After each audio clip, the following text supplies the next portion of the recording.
Hey everybody, happy holidays. We're coming up on the end of the year here, so we thought we'd do something a little bit different. Typically we have outside guests, thought leaders, proptech CEOs, brokers, tenants, you name it. But we wanted to go inside the house today, and for that reason, Andrew Flint, my co-founder at Occupiers, has joined us. Andrew, how's it going? Good, man. What's going on? Yeah. You got your Christmas tuxedo on today, huh? Yeah, it's festive, man. We had the crew in the office today, so we bring the Christmas spirit. Yeah, you got to spice it up. Cool. Well, thanks for joining us while I've been busy pumping out podcast episodes. You've been doing all the work at the company, so thanks for that. Why don't we dive into it? What's your highlight been so far for this year? I think it's just been just the sheer amount of stuff that we had to do to get where we're at. You and I were both brokers. You had a very singular mission if you wanted to make money as a broker. Now, you had to be really good at a lot of stuff, whether it's selling or pitching or advising or just finding information, communicating, things like that. But really at the end of the day, you had to do one job, and it was get leases done, whether you're representing a tenant or a landlord. And it was pretty easy to figure out what was noise and what was easy to focus on. I think where we're at right now is there's a bazillion things that need to get done. There are so many things you could spend your time on. But what I've learned is fail fast. Try something, if it doesn't work, iterate, take those learnings, put it back into the next time you try something. So I think my highlight is we hired a ton of people. We developed a product. We sold the product. We got office space. We recruited people. We did all this stuff. And just going back, it's wow. We went from this yard line to that yard line. And to me, that feels great because, as a sports analogy, it's you move the ball down the field. The closer you get to the end zone, the more excited you get about what that touchdown is going to feel like. So, I think the highlight is... What's that? What we're still doing? We're still helping people get leases done. That's right. We are still helping people get leases done. We're just doing it on the internet. On the internet, yeah. That's been awesome to see, right? Is the amount of I think we've had so far this year 109 new customers come on board. I think we got a couple weeks left. I think a couple more, deals that I think we feel very good about getting done. But that's been incredible to see, right? From everything from the team that kind of caters to the product, sales, customer success, is seeing that momentum roll, kind of align with some incredible logos that have come on board, and the feedback that we've been getting around kind of how just better access to their data has kind of changed their game, not just from a real estate planning perspective, but just operationally for their business. Yeah, it's also been interesting to see the breadth of types of companies that we work with. We have ice cream retailers, we have clothing retailers, we have law firms, we have life science companies, we have doggy daycare facilities. So I just think that from that perspective, it's one might say, well, shouldn't you focus on one vertical or one type of customer? And our answer has always been no. If they have a commercial lease, it's generally managed the same way, and we can handle it. So it's really about what are the problems that are facing these businesses, and how can we insert our product to help them solve those problems to enable their businesses to keep growing better, faster, more efficiently. So you're right, man. It's been great. The logo acquisition, we've been very intentional also with making sure that our ideal customer profile is dialed in. So when you look at the logos that we have, everybody knows those companies because they're household names, high growth. Look at our retail portfolio. You walk down any main street in any city, you're going to be occupier customer, occupier customer, occupier customer. It's awesome. Yeah. I often wear their clothes, Bonobos, Marine Layer, Buck Mason. Yeah, you got to shop where your customers are. Yeah. I go to Shake Shack every day for lunch just so I can support my customer. All right, cool. So, line, but you know what? Yeah, just got to buy some bigger clothes at Buck Mason after a couple of months. we've gotten to the point where we're going into 2023. Nobody knows what's going to happen, although a lot of people think they know what's going to happen. Everybody's kind of, buckling down for this recession. My take on it is like the companies that are solving like must-have business problems are the ones that, while they might not just have like this meteoric growth, are the ones that are going to be able to like get through all the chop that's coming. It's still yet to be determined like how severe a recession could potentially be. Are companies going to be cutting software budgets? Are real estate offices just going to shut down completely? There's so much uncertainty out there. And the way I look at that is like, that's just like straight up opportunity. Yeah. Like if you can like solve like tangible problems for people, there's a place for you in the market. I feel like it's great because like we're going to go through a recession as a startup. And I think if we can survive that, it's like basically, you could do anything. We survived a pandemic. I feel like we were survivors recession. We're already survivors. Yeah. 2-time survivors. That's what we're going for. People are 2-time founders. We're going to be 2-time survivors. Yeah, exactly. Yeah, I think it's opportunity, man. I think we've learned along the way that there's, the way that we use real estate can evolve. We don't need to make our commutes every single day to be in the office. There's different ways that we can kind of, purchase, from a consumer perspective product. But at the end of the day, there's still a big value, whether it's like around collaboration and community with the office world, that you still like to, have like a customer experience inside some place. Real estate's still there, but the idea behind like modernizing it is right. As this changes, right, it feels like we're in the best position possible to essentially meet like the foundational needs of a lot of these companies as their use of real estate evolves.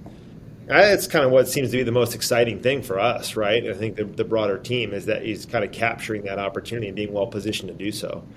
Yeah, I agree. I think if you look at a lot of our customers, they haven't deployed software for their real estate department ever. And so the more and more customers that we talk to like that, the more obvious it's going to be that, yeah, I should allocate some budget to make sure like I have the data available for me to like make the proper real estate decisions. Not to mention stay in compliance with lease accounting regulations.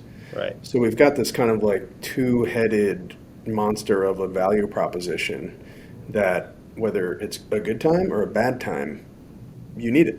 Well, I mean, it goes to show it just in like I think the data that we've been able to see from like the aggregate viewpoint.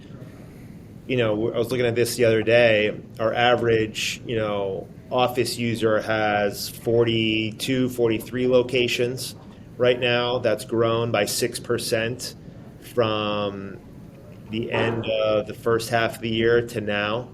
The retail portfolios, the average portfolio is like 113 locations. That's grown by like 6.8%, from the end of June to now.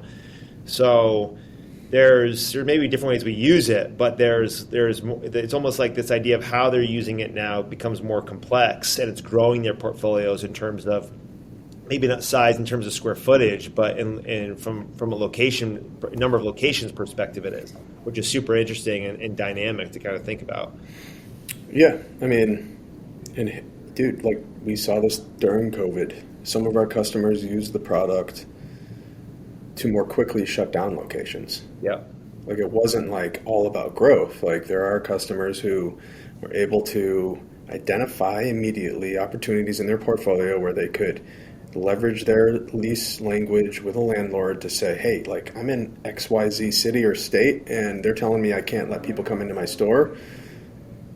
I'm going to terminate this lease and here's why. And here's the financial impact of that for my business. And they were able to make those decisions because they had access to that information. That wasn't living in a file folder. It wasn't with their attorney. It was transparent. Yeah. What's your take on proptech in general? I mean, a lot of what we talk about on the show is like different areas of proptech or the proptech market and its evolution. I mean, we worked at VTS together for 5 years. You were at VTS since like almost day one. Nick and Ryan are crushing it. They're building a business that is kind of like one of the household names in that space, but there hasn't been like too many like huge exits unless you lump some other things into it like Airbnb or whatever that may or may not be considered like prop tech in the sense of commercial real estate. How has commercial real estate in your mind like evolved over the last 10 plus years, and like where do you think it like needs to go or can go, or are we at like the 5 yard line marching down the field, or are we like punching it in the end zone? What are we doing? Yeah, I don't know. I would feel like we're probably more at the 5 yard line, still in its infancy. I mean, this was, as much as some of those things might be considered prop tech, I kind of, in my mind, I kind of probably always narrow it down to like prop tech being more of, or of like that sort of enterprise type software that's like solving a lot of like the foundational sort of workflow data access. Like, yeah, remember when people were like considering WeWork a prop tech company? I would always just be like, what are we doing, people? Flexible workspace. It's office space. They lease office space, all right? Yeah. But Airbnb is like a consumer brand. It's no different. If you consider them prop tech, you might as well consider Marriott Hotels a prop tech company at the end of the day. So I don't know. It's interesting. I still think it just feels like we're still like adopting this technology, and you're replacing some of these legacy processes that will open up the opportunity for like bigger and better things. I remember being on a panel way back at VTS, and someone brought up the idea of big data, and it was kind of like, big data, like we don't even understand what our own data is. We got to like foundationally transition what we used to do into like newer technology before we can kind of do some really cool stuff with data, AI, whatever you want to kind of like. I mean, I remember working at VTS, and we'd go out to like sell VTS to brokers, and it would be like, well, you trying to take my data so you can take my job? And it's like, no. And, every once in a while people ask us or me about that with Occupier, like, oh, you trying to displace brokers, or are you trying to, become like a internet leasing company? And it's like, do you know how far we are from doing that? Like, the companies that have already tried to create like online marketplaces to lease office space, they're gone, and like they were probably like 20 or 30 years ahead of their time. I'm not saying it's a bad idea and it doesn't deserve merit for consideration, but just like the archaic workflows that still exist in just occupancy in general for tenants is like there's so much innovation that could be made there before you even think about like, oh, like how are we going to displace the traditional way of leasing space? Yeah, it might change, but just look at some of our biggest users. They're brokers. They're going to use technology to change that, but be at the forefront of it. Right. All right, let's hit on some serious issues here. Let's talk a little bit about the real estate landscape, Andrew. The past few years for commercial real estate has been an absolute roller coaster. It might even get a little rockier going forward. What overarching themes would you use to summarize 2022 in commercial real estate? Yeah, I think it's been, if I break this down, two things come to mind really. I think it's like there's been this like boom in like the retail world. It's called a retail I don't know if retail resurrection's right, but I mean, you look back 6 years ago, everyone thought retail was dead. I think retail has been off the charts, especially with, many of our clients who have grown exponentially over the past 12, 24 months. I think the other thing is like the office side of things. I think, some people think office is dead. I think other people just think it's being re-envisioned for how people use it going forward. I think that's probably the most interesting to me, given my background, like your background is, how that's going to change. For some of you out there, you might not be aware of this new group called Purposeful Intent. They're creating these really sort of like small, intimate, dynamic events with directors of real estate and workplace management. Yep.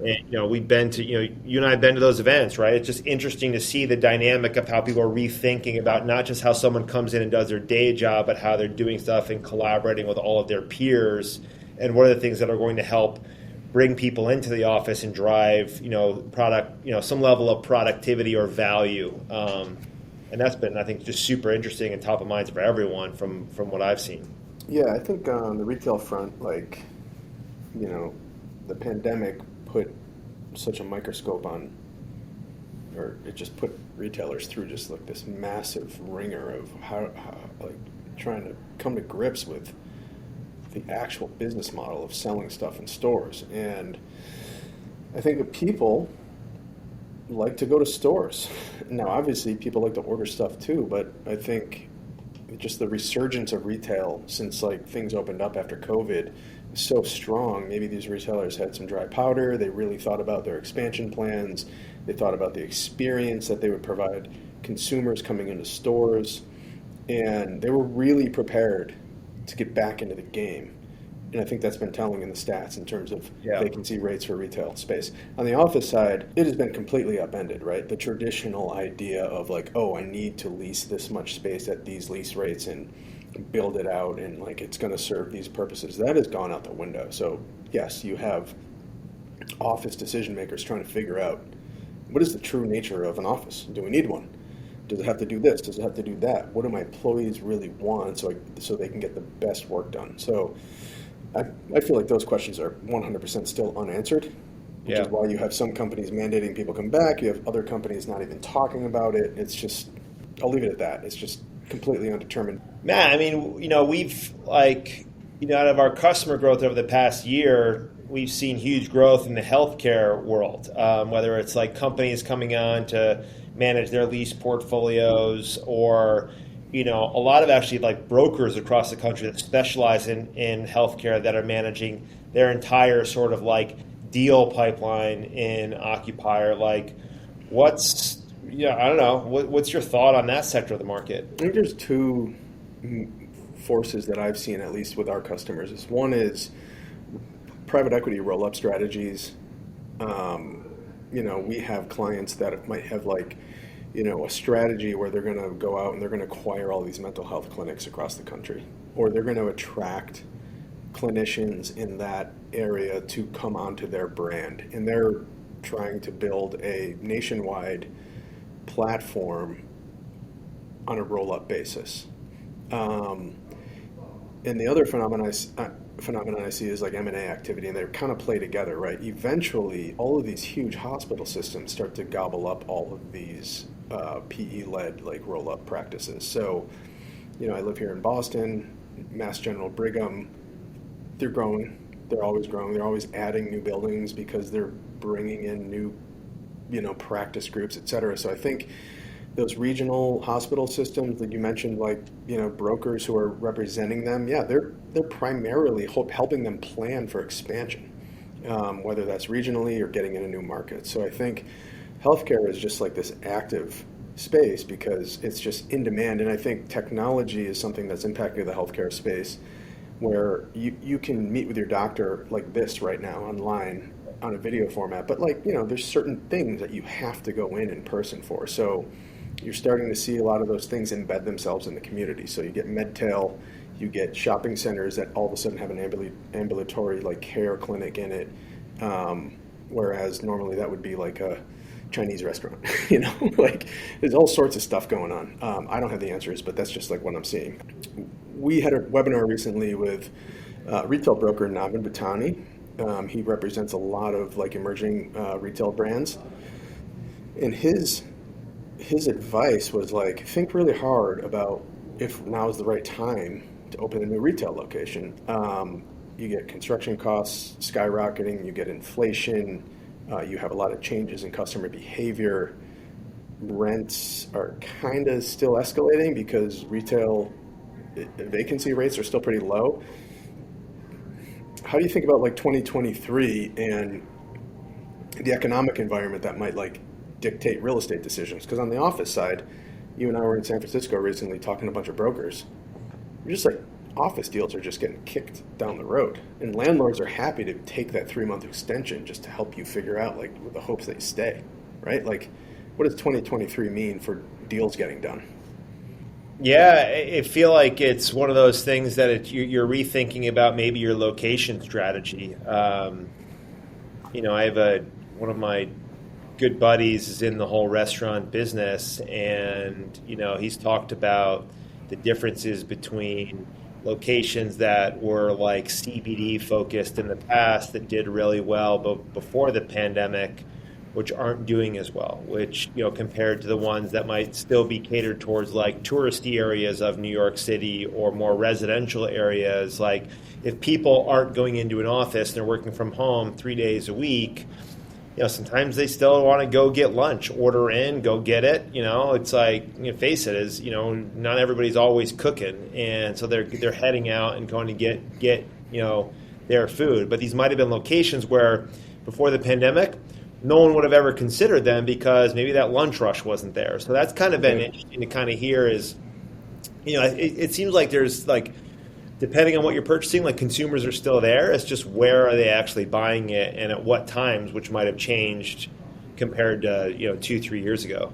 Yeah, what do you think is going to happen to the CBD areas that are typically relied so heavily on that lunch rush and the office workers coming into the city? And I think about Boston, and there's new towers that are being finished or going up, but then there's like this like C and B class of space that the buildings are not efficient, the floor plates aren't that efficient, people aren't really coming into those offices. Like, what do you think about like the future of like CBD, like office stock? Do you think that needs to be rethought? Do you think eventually those will get filled up again and they'll just keep doing the same thing that they're doing? It seems like there's starting to be that movement towards reconsidering what the use is for. There was an article that was shared recently about Silverstein in New York, I think, looking to raise money or devote a significant amount of capital to convert office buildings to residential. So I don't know, do these CBDs actually become like more residential areas, right? Which then kind of changes the whole dynamic of that whole neighborhood in terms of retail and, common space. It's super interesting to kind of think about. I feel like, someone's got to take that first initiative, right? Which likely it's not going to happen overnight. So probably one of those things we'll look back in 5 years and maybe look at a neighborhood and be like, holy shit, like I don't recognize that compared to what it was 5 years ago. And that kind of happened in like the 2010s, right? Like after the financial crisis, there was a big building boom because money was so cheap and like you could just whatever. Like there was just a ton of development. So you created these live, play, work environments, but you still get the old school CBDs, like the financial districts of cities that are just primarily office buildings. So yeah, it'll be interesting to see how that plays out for sure. Yeah. And our year was pretty radical, if you ask me. So I'd love to get your thoughts on it. Give me, I don't know, 1 or 2 highlights off the top of 2022. Yeah, I feel like it's been a solid year for us. I think the highlight that kind of enabled a lot of other things that were really special about 2022 was just finalizing our Series A back in February. We kind of brought on some awesome new investors, Stage 2 and OMERS, continued to align with past investors like Metaprop, Elate, Second Century. And I mean, I think closing that, like all that momentum out of 2021 and closing that enabled us to do everything else, right? Which I think the highlight was just building out the team, really. Agreed, man. All right. While we have you, and I know this isn't our traditional episode, we're gonna do the rapid fire 5 questions with you. All right. All right. You game for this? Can we fire these right back at you as well? Let's do you ever answer them? Yeah, I think there's been 1 or 2 guests who have like turned the tables on me. Yeah. And I'm cool with that. Like, all right. Not everyone's that savvy like you, Andrew, though. Let's open up the doors to Matt Giffune. Yeah. Open the kimono. Oh. All right. What's your favorite holiday tradition? Question number 1. Yeah, I've got 3 kids, so I kind of like Christmas morning is the kids. We don't really open the main presents until everybody's up, but the kids can go grab their stockings and they come and jump in bed with us and open up like stocking gifts.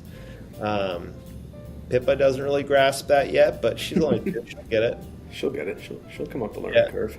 And the last thing, we have a tradition of this thing called festival bread. It's like my mom's from Arkansas, so it's like this traditional sort of heavy butter, sugar, cinnamon bread. It's pretty awesome. Sounds great. Sounds like you might have that for breakfast and then need an immediate nap. Oh yeah. Well, it's a lot of food, drinking, and sleeping that day. Yeah. Mine's pretty right down the middle as you. Like I got kids as well, and I just remember the days of getting up. My parents did the same thing. They would be like, "You can get your stocking, but you're not opening presents until we come down," and we'd be sitting there, going back to their room, like, "Hey, Mom, Dad, you guys getting up? You getting up? You getting up? Yeah, let's go." And now I'm on the parent side of it, so it's just great to like sit there and like watch your kids open presents. Oh yeah, sheer joy. It's the best. It's the best. On that topic, what's the best Christmas present you've ever received? I didn't realize it at the time, but my grandmother-in-law, is that even a real thing? I don't know. Probably the first time I ever called her that. She got me this thing, carry it in my wallet. It's called a pocket monkey. I've used that thing before. It's just a thin tool. You can kind of do just about anything. Open up a bottle of beer, screw something, you measure something. I kind of looked at it when I opened it. I was like, what is this? And then ever since, it always comes in handy. Yeah. I mean, a lifelong usage. Oh, yeah. Yeah. I buy it for people as gifts quite often after they've seen me use it. Well, I'll give you my address. Yeah. What's yours, big guy? I was a big G.I. Joe guy back when I was a little kid, Oh, yeah. He-Man, G.I. Joe, all those cartoons that I used to watch. And I had tons of G.I. Joes. And they came out with this aircraft carrier that was like 6 feet long.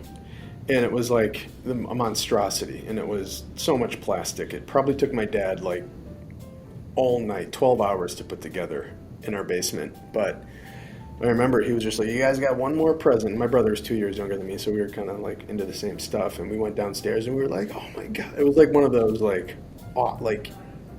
you've seen those videos where kids just go nuts because of the present that they got. It was like one of those things. So probably the most like vivid memory I have is going downstairs and seeing this thing on the table in the basement. Just, we probably played for it for like 2 weeks and it was gone. In pieces. Yeah, I guess this is going in the recycling. Yeah, you body slam your brother onto it. Yeah, exactly. It definitely got destroyed. All right. Worst Christmas present you've ever received? That's a good question. I don't really know, to be honest with you. And I would be afraid of maybe saying it in case someone listening got offended. Yeah.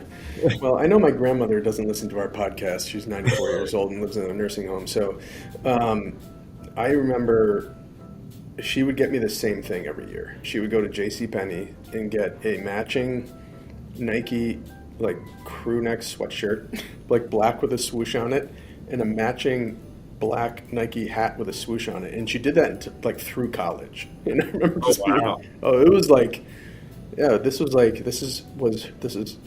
she thought like I was going to love it, And every year I was like, "Thanks, Grandma. Appreciate it." Bless her heart. Yeah, it was beautiful. Changing gears, we're on question 4. What is the true meaning of Christmas? Good question. I kind of there's I don't know. It's probably or any general answer like Christmas. Anything you celebrate this time of year. It doesn't have to be Christmas. Like obviously, we're not partial to Christmas here. That like general Christmas spirit. It's like it's. I think it hits home more when you have kids, right? It's just like that genuine sort of like innocence, enjoyment, and Santa is coming and leaving cookies out for him and the reindeer. It's just like it's incredible. I mean, it's like you elevate, big cities, New York City, right? It's just like the spirit, like the festivities is just awesome. Yeah, the vibe, the energy. Yeah. Especially in New York. Yeah, for me, it's the same thing. It's just like a time where you could kind of just let worldly worries go and focus on the important stuff. And, pour yourself a cocktail. Pour yourself a cocktail. Not worry about what you're eating all weekend. It's the best. Yeah. Your New Year's resolutions will handle that come January. Yeah, that'll be another episode. All right, last question. If you were Santa Claus and you landed on a roof, you parked the reindeer, and squeeze yourself down the chimney, you're a little hungry because you've been working all night. You're looking around for the cookie and the milk. Like, what type of cookie are you looking for? What's your what do you want to eat? I'm like a sucker for like a good, thick, like soft peanut butter cookie. Mm-hmm. Yeah, I could go for those all day long. Yep. A glass of oat milk maybe to go with it. Oat milk. Yeah, lactose. You're not a lactose guy. Yeah, I don't know. I kind of watch too many documentaries about the dairy industry. The dairy industry. All right, well. You? What do you eat? Especially if you got to eat millions and drink millions of glasses of milk. Like, that's a lot. Yeah, I know, right? What cookie you going with? I'm with you. I like those peanut butter blossoms. That's the peanut butter cookie with the Hershey Kiss in the middle. Yeah. Strong choice. My wife makes really good ones, and she's teaching our kids to do it too. So there's a cookie making tradition around the holidays. We've definitely made way too many of those in the past, and you have to like give them away, or you just gotta like eat them like crazy. But those are great because you could pop the whole thing in your mouth, and you get the peanut butter, you get the chocolate, especially when they're warm. That's right. What's your Christmas song of choice? I'm a classics guy. I love the chestnuts roasting by an open fire. Chestnuts roasting on an open fire. And maybe like have a merry little Christmas. I like the classics. I'm a sucker for the "I'm Dreaming of a White Christmas," the version. I forget who sings it, but it's the version from Home Alone. Okay, is that like the original version? No, I don't think so. Okay, well, now that you mentioned Home Alone, what's your favorite holiday movie? Oh, it's good. I mean, Home Alone's right up there. Christmas Vacation, it probably was at one point. I'm kind of a rom-com guy too, a little bit. I think Four Christmases and The Holiday. Pretty good. Yeah, I'd probably put Christmas Vacation right at the top. I think it nails everything I was just saying. Is like just the nostalgia that like Clark has during the holidays. That's just like it's kind of just where I want to be. You know what I mean? Yeah. And it's just got some great jokes in it. Oh yeah. I think that's my top one. But Home Alone is great. My kids love it. They scream with laughter when they watch the scenes of the wet bandits just getting their asses handed to them at the house. Yeah, they never get old. All right, Andrew, let's wrap this up, buddy. Thanks for coming on. We'll have to do this again. Hopefully it won't take us another 12 months to do it, but we will do this episode next year. Yeah. You look great in that tuxedo. Thank you. Andrew, cheers to a solid 2022 and a prosperous 2023. What are you drinking there, pal? Cheers, bud. Oh, this... it's actually a Tequila Paloma by Golden Rule Spirits, which was founded by one of our good buddies, Hunter Sproul, and his cousin.